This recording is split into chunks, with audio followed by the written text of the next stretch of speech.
মসজিদে নববীর সামনে জড়ো হতে দেখা গেল সাহাবীদেরকে।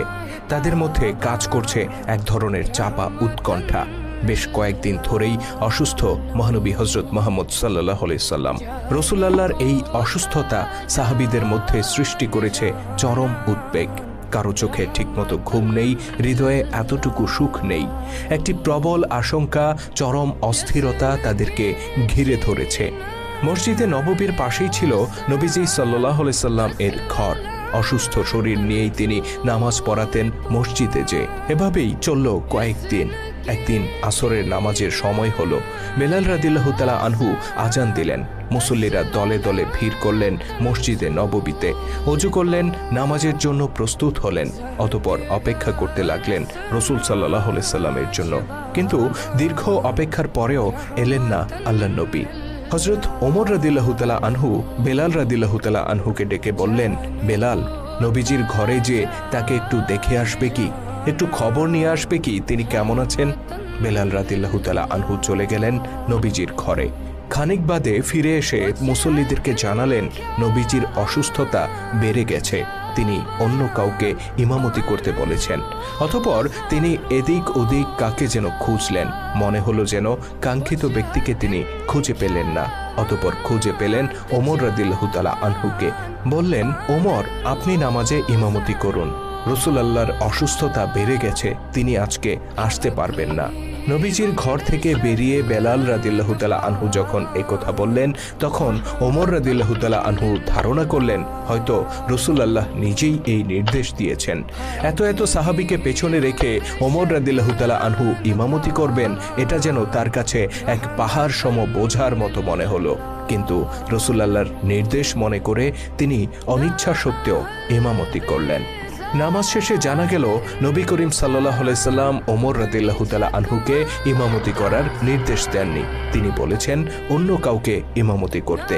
তিনি আশা করেছিলেন আবু বকর রাদিয়াল্লাহু তাআলা আনহু ইমামতি করবেন। হযরত বেলালও রাসূলের ঘর থেকে ফিরে এসে শুরুতে আবু বকর রাদিয়াল্লাহু তাআলা আনহুকেই তালাশ করেছিলেন, কিন্তু তাকে না পেয়ে তিনি ওমর রাদিয়াল্লাহু তাআলা আনহুকে ইমামতি করার অনুরোধ করেছেন।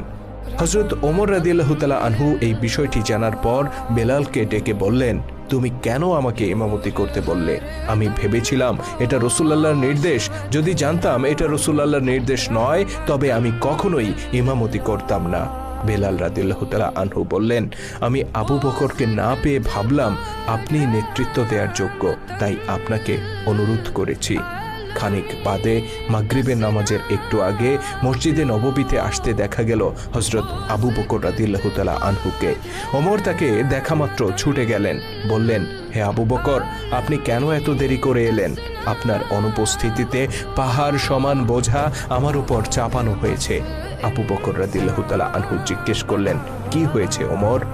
ওমর রাদিয়াল্লাহু তাআলা আনহু জানালেন, নবীজির ঘর থেকে ফিরে এসে বেলাল আমাকে নামাজে ইমামতি করতে বলল।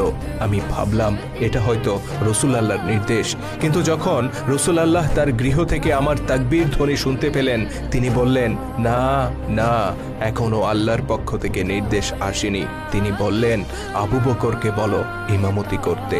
অতঃপর দুঃখ প্রকাশ করে ওমর রাদিয়াল্লাহু তাআলা আনহু বললেন, যদি জানতাম এটা রাসূলুল্লাহর নির্দেশ নয়, এটা কেবল বেলালের অনুরোধ, তাহলে আমি কখনোই এই কাজ করতাম না। হযরত আবু বকর রাদিয়াল্লাহু তাআলা আনহু বললেন, রাসূলুল্লাহ কি এতটাই অসুস্থ যে অন্য কাউকে নামাজে ইমামতি করতে হচ্ছে?